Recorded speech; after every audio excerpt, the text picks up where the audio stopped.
Welcome to 1991 Movie Rewind, a podcast where we watch and review every movie released in 1991. From the all-time greatest classics to the critically panned and everything in between, we will rediscover forgotten fan favorites and uncover hidden gems as we explore the depths of direct-to-video. Join us in our celebration of the fun, unique, and diverse films of this highly underrated year. This week, we watched Naked Gun 2.5, The Smell of Fear.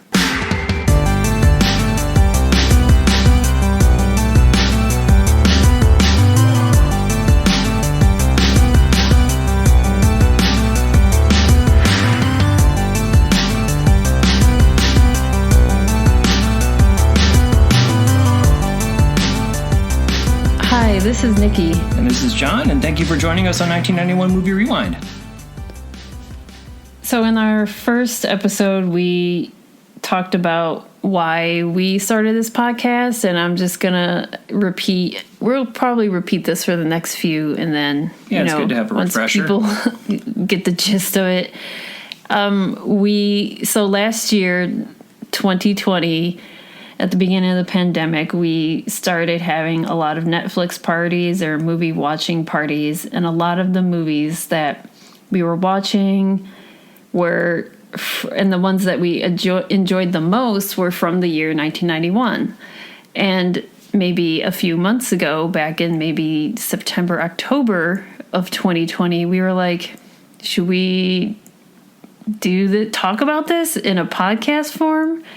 And so John put together the entire list of movies that were released in 1991. That took a really long time. And we now have that on the website, which is 1991movierewind.com. And now, in the beginning of 2021, we are starting to talk about it. The 30th anniversary of a lot of these movies. Yes. Yeah.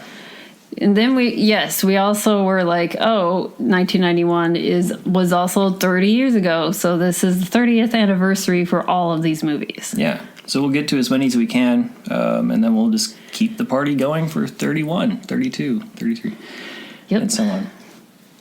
But today we're here to talk about Naked Gun 2.5, The Smell of Fear. And in this movie, we rejoin Frank Drebin, played by Leslie Neilsen, and the rest of the police squad as they try to solve the mystery of a bombing at a solar power research facility. All signs point to the heads of coal, nuclear, and oil, and the ringleader, Quentin Hapsburg, played by Robert Goulet.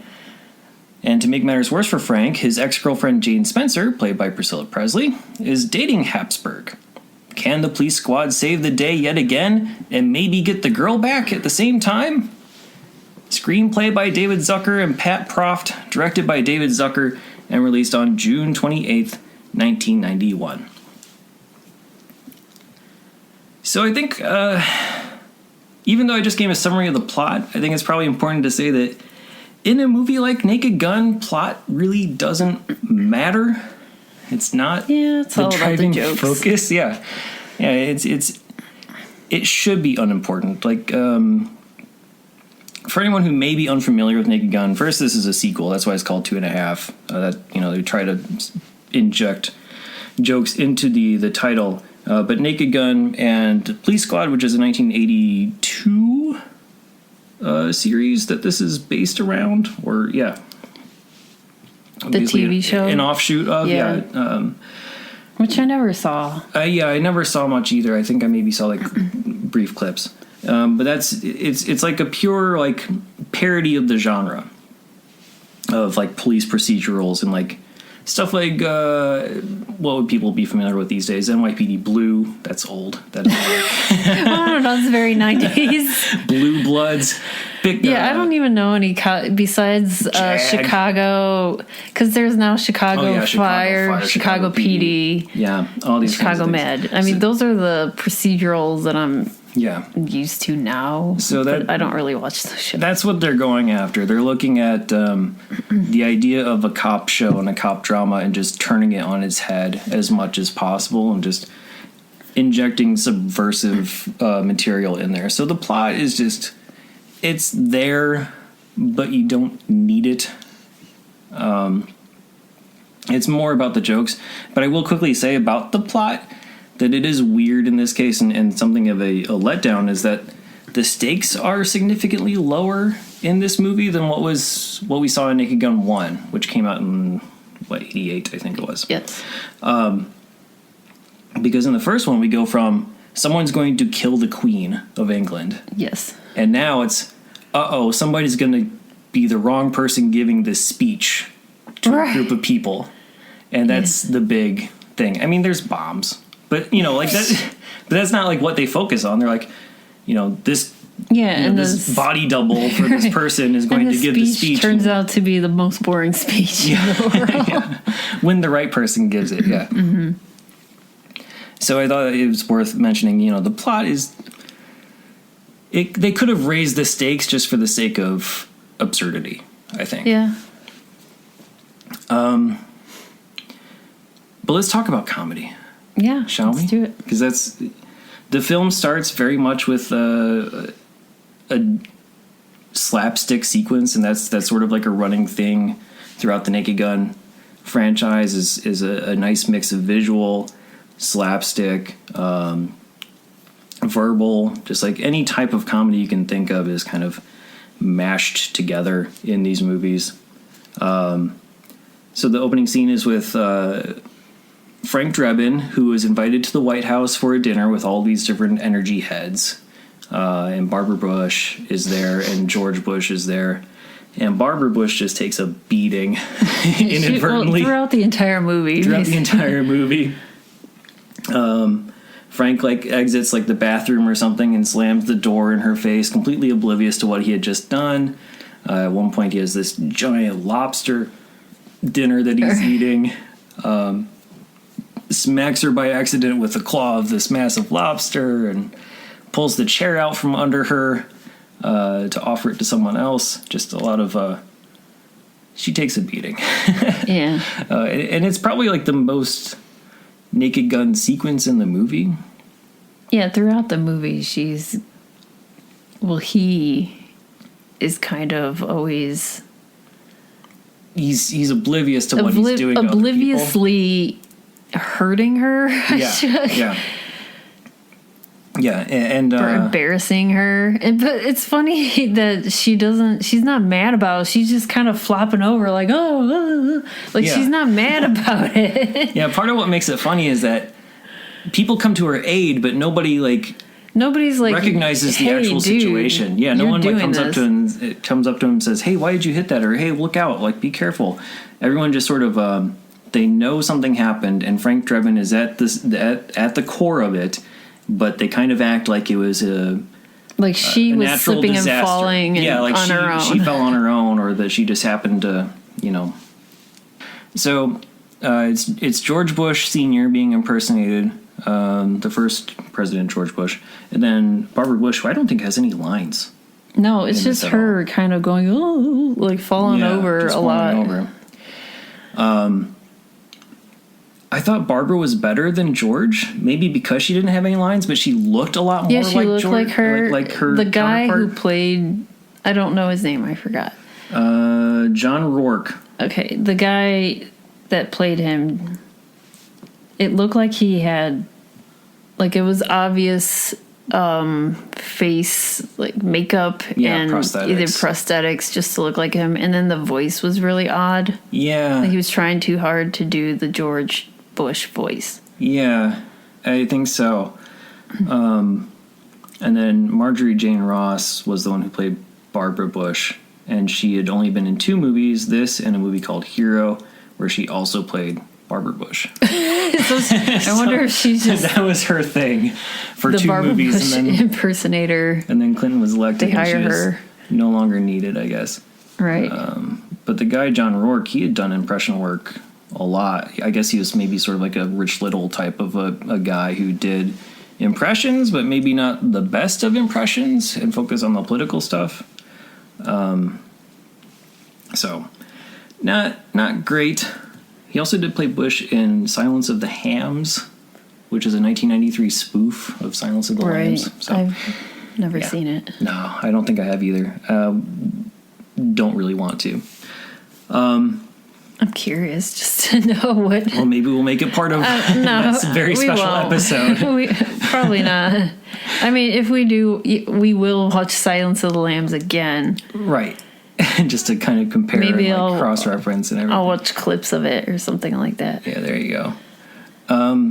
But I say all that to sort of say that political humor is part of this movie. There are quite a few political jokes in here, but nothing that you have to be our age to get. Like you wouldn't have had to have been a kid in 1991 or an adult in 1991 to understand most of the political jokes that are in this movie. Yeah. It's mostly just that these figures exist and they're just ragging on the Democratic Party in general and how they're losers and whatever. Like that's just, that could be like a timeless joke. Like it doesn't matter.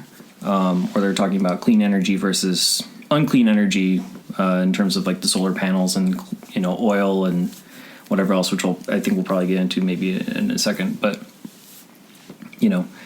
so that element is in there, but it's not like the main focus. But after the opening scene, all the kind of physical comedy, then we go into the opening sequence of the titles. So just like Police Squad, just like Naked Gun 1, the title sequence comes up and we are in the point of view of a police car with like the siren light up on top. Whirring around, driving through all kinds of wacky scenarios.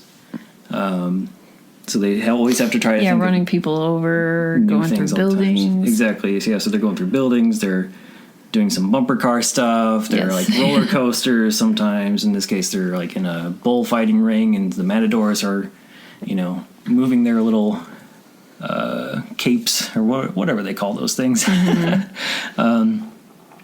And then at the end, you have Zsa Zsa Gabor coming out of the car and slapping the siren. So that's and probably dropping an F-bomb, which was weird in a PG-13 movie.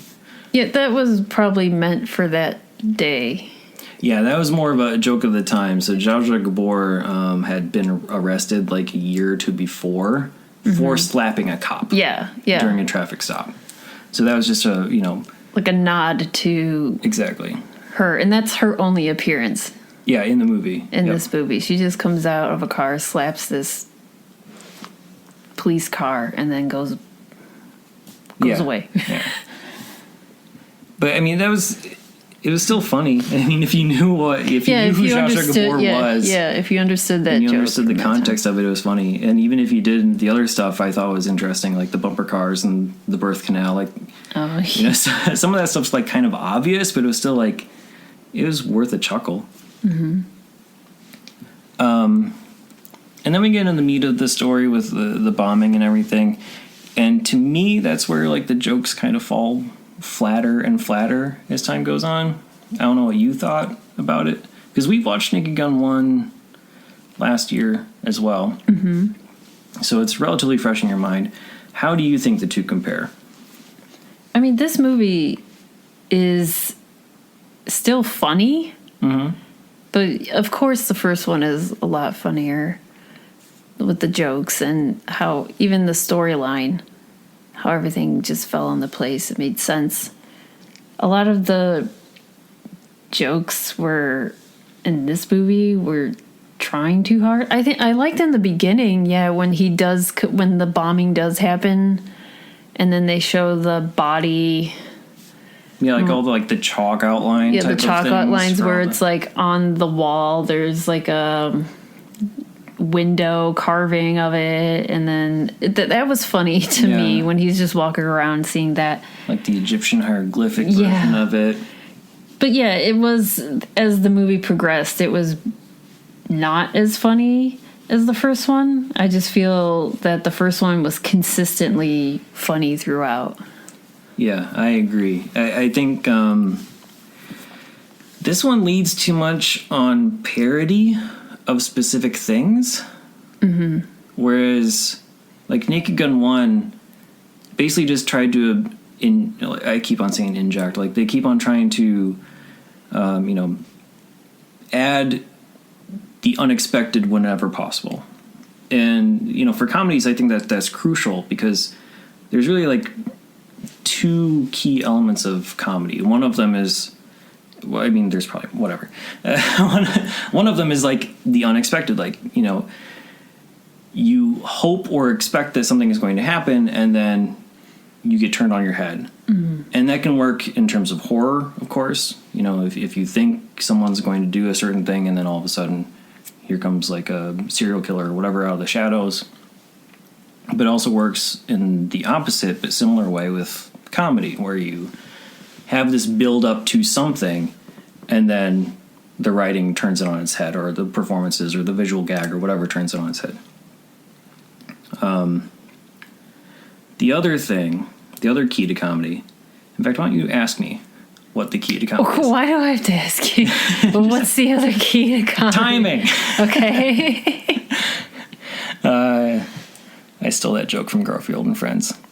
Like a book? Huh? No, the cartoon show, the 90s cartoon, or 80s, right. 90s cartoon. There was like a joke about what's the key to comedy, and like the narrator is like whatever. Anyway, if you have to explain it, it's not funny. Yeah, if you have to explain it, it's not funny. So, timing and the unexpected. Here, I think they lose the timing a lot, and then there's just not as much unexpected stuff. It's mostly they mostly try to do comedy through dialogue. There's much less than like what you talk about. Than slapstick. Yeah, like there's less physical comedy. There's less of that, what we saw at the bombing with like the body chalk outlines. It's more just trying to say weird things or parody things, like E.T. or what else did they parody? They parodied Ghost and E.T. Those were the main two. Casablanca at one point.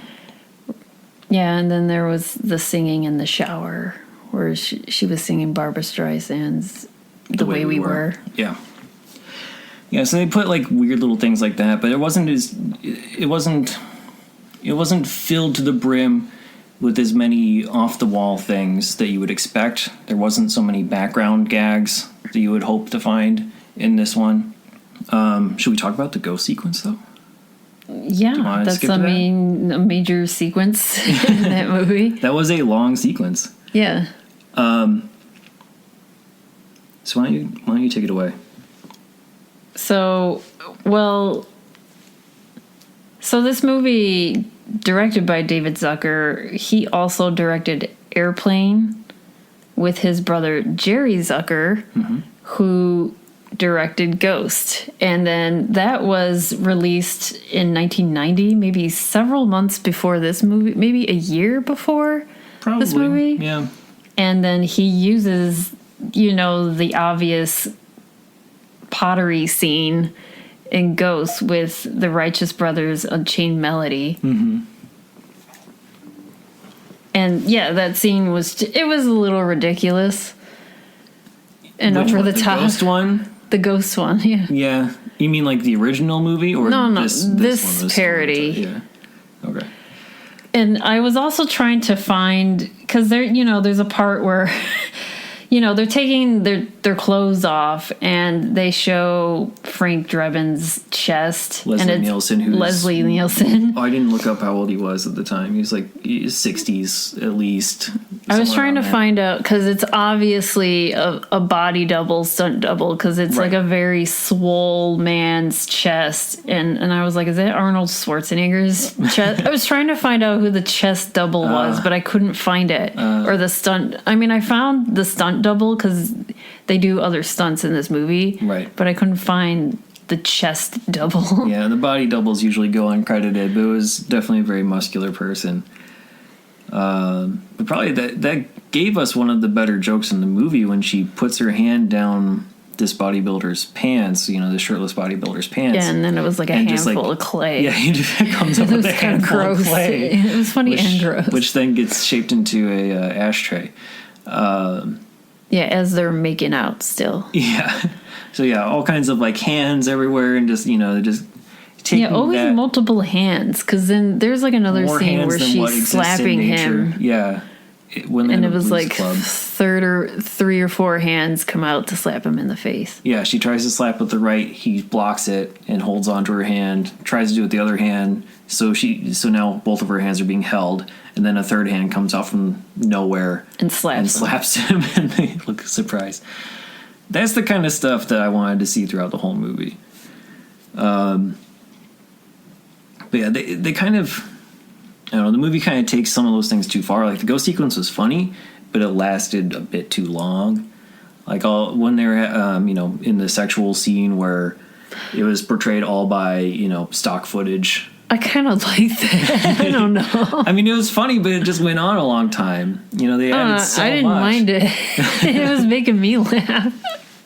So maybe I'm in the minority here. I don't know, because then I was like, what if they showed all sex scenes like this, where it was just stock footage of a flower blooming? Right. I mean, some older movies would take like one of those images, like a train going through a tunnel, to sort of represent that. Right. They wouldn't show like the lead up to that, but they would show that, and that was meant to sort of represent it. So that's what they're playing off of here, but. I don't know. They should have just gone whole hog. I don't know. They had like a waiter with a bare ass. They had Zsa Zsa saying fuck. Like, it's close to an R. They have like gore. They have a tiny bit of gore. Not too much, but you have a guy getting blown up off screen with a fire hose inflating him until he pops like a water balloon. But they don't show him. They don't show it. They just show his body being filled up with water, sort of. Yeah.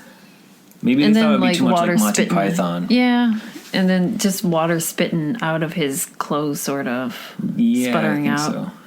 Like through his pores, basically. The other thing that was interesting about this movie is that they didn't play on repeating a lot of what happened in Naked Gun 1. Which I think is... not really. Like a few years passed because him and Priscilla Presley, her character, they broke up. They were going to get married. And like she left him at the altar, She left him at the altar, and then it's been 2-3 years, and he's been, hung up about her for during that time. But they don't repeat a lot of the same... Like what happened. Jokes, they don't repeat like a lot of the same sequences or whatever. I think the closest that we have to something like that is with Nordberg, played by O.J. Simpson, where in the first movie he got beat up like crazy. Yeah. Like in the beginning and at any point in time. He was the Barbara Bush of that first movie. Mm-hmm. And in the second one... They showed a little bit of it because when he was on the car and they were driving around and he was underneath the car just being... Yeah, getting dragged through all kinds of... Like obstacles. Yeah, there's right, like I don't know. Cactus randomly in the road. It wasn't and all the kinds cactus thing like in The Simpsons, but it was kind of referencing that. So they didn't go back to the well too much except for like with Nordberg. But you know who is in the movie? Weird Al Yankovic. Yep. But I don't know. I'm a big Weird Al fan. I know you don't care as much about it, but Weird Al has now been in both of the movies, and I think I saw he is actually in the third one. I don't remember watching the third one. I remember watching the third one because I remember Anna Nicole Smith. Oh, okay. Maybe I would have seen it. I mean, that's like right up my family's alley to watch those, so I probably have seen it. I just don't remember. But in the first and the third one, he plays himself. And in the second one, he actually plays a character who gets knocked out by Frank Drebin opening a door again. And he's like a criminal who's like pointing a gun at the cops inside the police station, and he gets knocked out by the door. David Zucker appears as Davy Crockett when they're shooting up Hector Savage's house. All right, I don't remember. Yeah, there's like a bunch of cops. I remember that part, but I don't remember him as Davy Crockett. Yeah, he was like the only one who wasn't dressed like a cop. Okay. And I think they probably could have like done more with that scene as well. Like the joke in that scene was just that they're shooting up the house like nonstop. Mm-hmm. And like that was just and then like not hitting joke. Anything. Or I mean, they're hitting the house, but I don't know. Well, not him. They're trying to hit him, but they're hitting everything but him. I like that they actually, this is something I kind of wish other movies would do. Like, for the actors, a lot of the supporting characters are not identified by their character name, but by the line of dialogue that they said. Which I think was actually a really good idea for a lot of these people.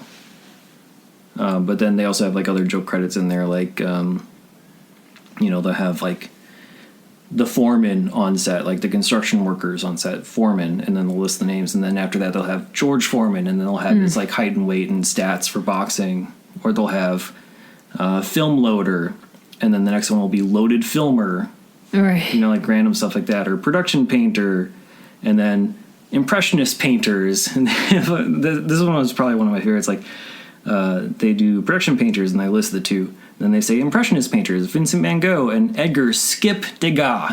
Like, they had, like, a little nickname for him on top of everything else. I thought that was a nice little touch. So we already mentioned them by name. We got Leslie Neilsen, who is a fantastic comedy actor who kind of came into it mostly from the Naked Gun series and Police Squad. I mean, he started with, I don't know if it's really his first comedic role was Airplane in 1980. Yeah, I was looking up a lot. I mean, he was in a lot of stuff in like the 60s. Yeah, but primarily that was like horror or like suspense type of stuff. And then he transitioned to the comedy stuff, starting with Airplane, going sort of against his type. And you got Priscilla Presley, who didn't act a whole lot. She was in Dallas for several years, did the Naked Gun trilogy. She was in The Adventures of Fort Fairlane. Yes. But didn't do a whole lot after that. And she's fantastic, and she did not get Presley. enough of just real quick. I don't think she got enough of a role in this one. Like, she had a bunch of lines, but she just didn't get to do a lot in this movie compared to the other one. Oh yeah, compared to the first movie, yeah. I just really like her as a comedic actress, and I was trying to look up more about why she didn't do more movies. Why hasn't Priscilla Presley acted more since these? Because she's basically in these 3 Naked Gun movies, and then after that, she was in a few episodes of Melrose Place, which I remember her in, and then maybe a couple other TV shows. And then, I know she has money, right? But Elvis's ex-wife. Yes. But then I was like, she's really good. She's a really good comedic actress. And then I found this article online. It's the Spokesman Review out of Spokane, Washington, for some reason. And it was published in January 1995. So this article, it was a really good article. And then I just took some snippets, and they asked her about her acting. And she said that after the Naked Gun trilogy, she got a steady flow of scripts, but her manager said that she constantly had to go. Her manager said that Priscilla had to constantly go the extra yard, and, she had to land parts by auditioning further and harder than other people, and she was constantly typecasted and labeled. And then the future around 1995, the future of the Naked Gun spoofs, it did catapult her into stardom.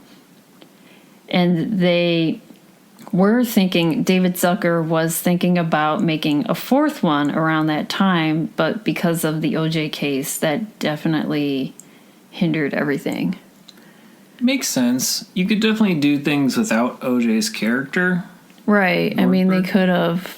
Like I said, he was killed him off, or he wouldn't even have to appear. They could, like, make a passing notion. Just say, like, oh yeah, he's somewhere else. Still experience. Another tidbit about her that I found out is that she dated Robert Kardashian from 1975 to 1976. Other notable actors in this one, we got Richard Griffiths, who played a wheelchair-bound solar panel scientist, Dr. Meinheimer, as well as his look-alike, the evil twin sort of type of a person. Richard Griffis is probably most known these days for Harry Potter. Yes. Can you explain? Dursley? Yeah. Can you explain who that is? Who Harry Potter is? No, who his character was in the movies, for anyone who might not be familiar. He played Mr. Dursley, who is Harry Potter's uncle. There you go. Okay. And then he was also in King Ralph, which we'll get to eventually as part of this podcast, because that was also 1991. And then lastly, Hector Savage, who was like sort of like the thug of this movie. He did all the dirty work. He set the bomb, and he was like having shootouts with the police. That was played by a guy named Anthony James, who is a accomplished villainous character actor throughout a good portion of several decades. He first started as the murderer in The Heat of the Night back in 1968, and then his last film was Unforgiven in 1992. And it was interesting. I don't know, the supporting character cast and what happened to them after these movies is probably more interesting than some of the stuff that happened in the movie, because Anthony James, after Unforgiven, he just decided to quit acting and become a professional artist. So he has like a book out of his poetry. He has a memoir out of like his time in the acting world. And then he went on to have, gallery shows in major cities, and he accomplished that goal of becoming a professional artist, which is interesting to me. And he passed away mid last year, unfortunately. Then I think the last cast member that we have to talk about, which has like the smallest part of them all, but possibly like one of the most interesting histories, is the lounge singer. At one point, Frank Drebin goes into a blues club, which is basically like where all depressing people show up, and on the back wall they have pictures of like the Hindenburg disaster or the Titanic and all these other depressing things, because it's basically meant for people to go and wallow. And there's a singer, basically... she's singing a depressing song on a piano. Exactly. And that is played by... Colleen Fitzpatrick. Yes, Colleen Fitzpatrick. I only wrote down her also known as Vitamin C. Yeah, her otherwise known as Vitamin C. Yes. Who had a hit album in like 1999 or 2000 with a couple different hits, Graduation, Smile. And Smile. That's what I know. But when it comes to Vitamin C, it's very interesting to me, because at this time she formed a band called Eve's Plum, and I still have their CD, and I was just obsessed with. And I've never heard of Eve's Plum. Like shortly after this movie was made, like she went and formed this band that became moderately successful. Well, okay, so yeah, the song that I like is called I Want It All. That's the one that I like the most, and the other song that's probably well known by Eve's Plum is called Blue, and they show the video of that on an episode of Beavis and Butthead back in the day. Okay. That's maybe what they're most well known for, but when I was reading up about Eve's Plum, it sounded like their album didn't do so well. They had the one song that I like called I Want It All, and that was on the charts for a few weeks, and then that was it. Their albums didn't even chart at all. So I started thinking, like, do I need to do a Vitamin C deep dive? Because I was like, this band is so different, because she's very her voice is very growly and it's very grunge, and then she goes from grunge to Vitamin C, pure pop, and and I'm like, how did she, like, I just need to know. And now she's the VP of music for Nickelodeon Television, which is, I mean, there are other podcasts that can talk about Vitamin C. Yeah. This movie, unlike Cape Fear, was only nominated for one award. So Cape Fear had a few different nominations, including Oscars and Golden Globes. This one only had one, and it was for the MTV Movie Awards. They were also nominated for Best Kiss in the same year as Cape Fear, which unfortunately which kiss? Is it during the ghost scene? I don't know. It must have been, right? Or that wasn't that great of a kiss. When they say like Best Kiss, like maybe it was like the one where Leslie Nielsen hops up on jumps and wraps his legs around Priscilla Presley. So he does like the role reversal of Patrick and Demi. But yeah, My Girl won. We know, yeah. Yeah, which we knew. So. We'll talk about it once we get to My Girl. Yeah. So 2 movies in a row where we have a person under the car, and it was nominated for MTV Movie Award Best Kiss. So can we make it 3 in a row next week? Only time will tell. We'll see. Otherwise, I think probably the other thing that's notable to mention on this, which we didn't talk about so much with Cape Fear, is just the budget, the box office performance of this movie, and considering when it was released. So, as you heard me mention at the beginning, this was released on June 28th of 1991, which was a week after Robin Hood, Prince of Thieves, which was a massive movie, and then a week before Terminator 2 Judgment Day, massive movie. And yet this movie still made nearly $87 million. Like nearly 4 times its budget. That's pretty incredible. For like this, who would have thought like this wacky comedy that gets released in the middle of summer would perform I think people that well. Really liked the first one. They just wanted to see this sequel. Yeah, it's either that or like maybe people couldn't get into the other 2 movies and they're like, okay, well, this is available. Sure, yeah. This is something to see. I don't know. Like it could be a good combination of both, but it was astounding to see it. For people who don't know, like we're starting this off by doing movies from like the top 25 box office rankings of the year, and so that's why it's even eligible to be talked about. So this is one of the top 25 performing movies. In fact, it performed better than Cape Fear in terms of box office. So it's the summer comedy movie people wanted to go see. Yeah, it was probably the comedy event. And then also, I mean, during the summer, don't people want to be indoors with air conditioning? It could be, yeah. And they're like, let's see this movie. Yeah. I don't know. We'll see a wacky comedy. But yeah, it could be just that the first one was so good. It didn't perform as well. It made less money, the first one did, than the sequel. But word of mouth. And just, who knows. So that's that. I do want to quickly go through the taglines because they're kind of interesting. Okay. I guess. Well, not super interesting, but they're decent enough. So we have 3 taglines that I found. One is Frank Drebin is back. Just accept it. Like that kind of whatever. The sequel's so big they had to add a half. I mean, both of those kind of like fall in line with the meh comedy of the movie. And then the third one I think is the best one. If you see only one movie this year, you ought to get out more often. I think that's a clever one. I like that one. Mm-hmm. So that's Naked Gun 2.5. What was happening that week in 1991? June 20th. So I always try to, if I can, I'll try to bring up some true crimey element, and the obvious true crimey element surrounding this movie is O.J. Simpson. So on June 12, 1994, Nicole Brown Simpson and her boyfriend Ron Goldman were found stabbed to death outside of her condo in L.A., and obviously O.J. Simpson was a person of interest in their murders.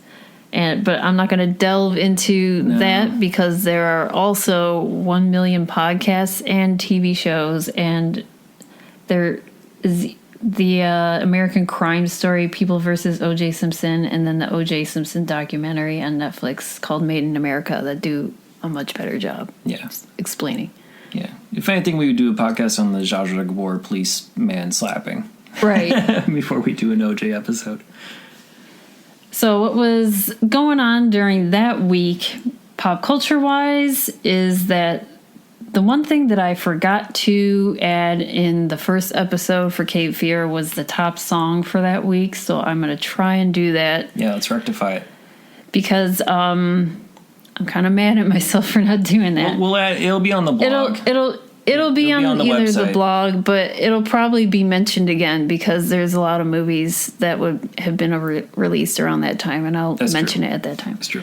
So the top song for the weekend of June 28th, 1991 was Rush Rush by Paula Abdul, which do you remember the music video?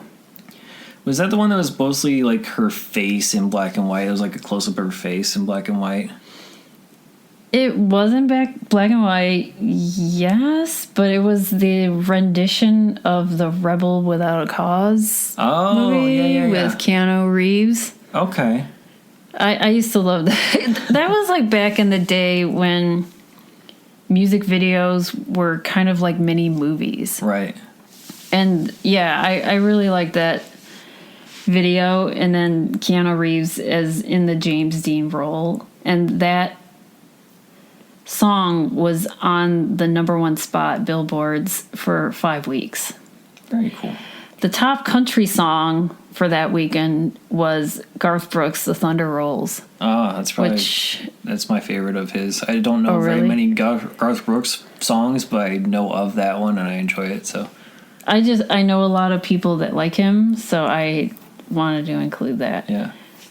And I'm going to include some other things that I did in the last one was video game wise. Ooh. I knew you would. I'm intrigued. I knew you would like this. So on June 23rd, 1991, Sega releases Sonic the Hedgehog. Which becomes the mascot for Sega. It becomes a huge hit. Yeah. So that was in 1991. I've never beaten it. If a video game adaptation is ever done of any of the movies we watch, I'll definitely be sure to bring it up. There was no video game adaptation of this movie. I think it was too early to do that. Nah, not too early. We definitely will have some video game versions of some of these movies. So on TV, June 28th, that weekend, Friday night, was ABC. There was Full House. Mm-hmm. Okay. Family Matters. Okay. Perfect Strangers. And then this TV show called Going Places, which I looked up, and it had Alan Ruck in it. Huh. And it was about 4 writers who go to Hollywood and try to make it big. It only lasted 1 season, but I've never heard of this show, and I just did a brief look up. No, that's weird. Like 2 TGIF lineups in a row where there's a movie or not a movie, a show that we don't really know of. It's always this is like in the heyday of us watching it was TV. always like the 3 major ones: Full House, right. Family Matters, Perfect Strangers, and then it's always this 4th. Yeah, it's always that 4th maybe one. It might be good, maybe not, maybe is. Right. That's interesting. TV show. I want to look that up now. Yeah. I'm curious about it. Let's go places to watch Going Places. So I thought that was interesting because I've never heard of that show. And then on NBC was a TV show. It's a cop show called True Blue. Blue. So if you weren't watching Naked Gun 2.5, you were probably watching True Blue. Yeah. On NBC. And like then the commoner you are. Anyway. And then Quantum Leap was on after that, which was I used to love Quantum Leap. Yeah, Quantum Leap was good. He jumped into the body of the president one time.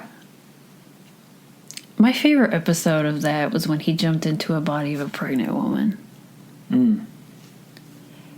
That's the one that I remember the most.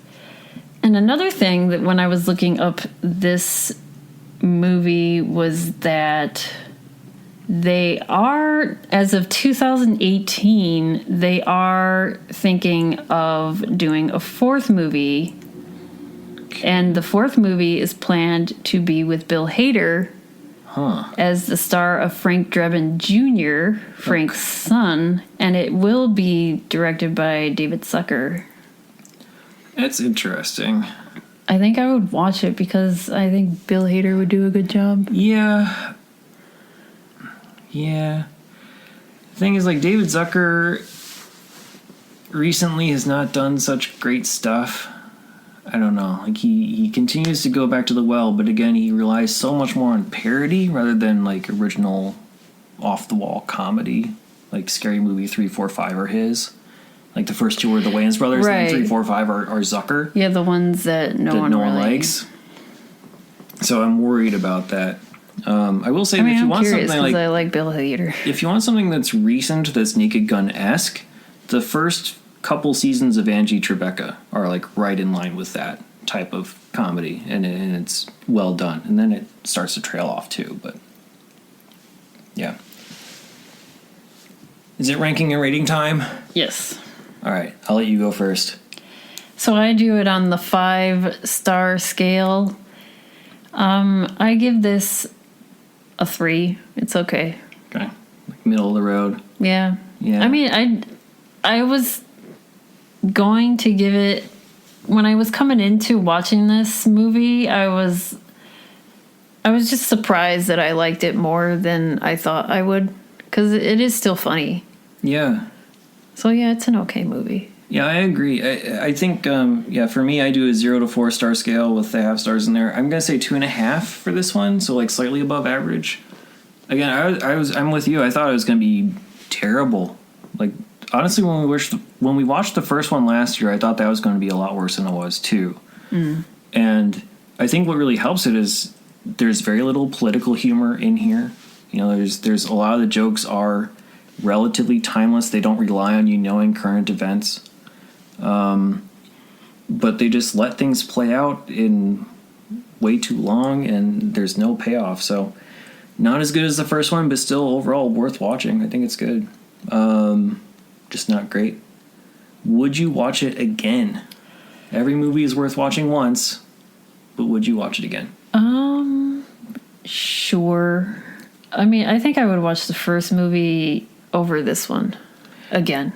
Yeah, when you have the choice between the two, go with the first one. I think before I watch this one again, I would definitely want to see the third.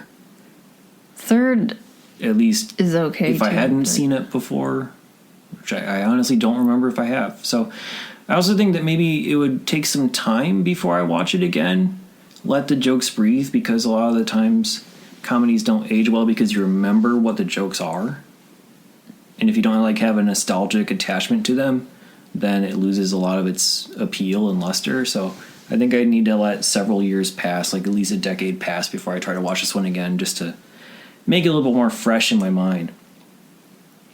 So if you out there want to watch Naked Gun 2.5, The Smell of Fear, as well, as of this recording, in February 2021, it's available on CBS All Access, which will soon be called Paramount Plus, Crackle, Fubo TV, Sundance, digital rentals, VHS, DVDs. As always, just check your local listings. As for us, you can listen to us on all of the major podcast platforms. If you found us somewhere, just keep on finding us there. You can also email us at 1991movierewind@gmail.com.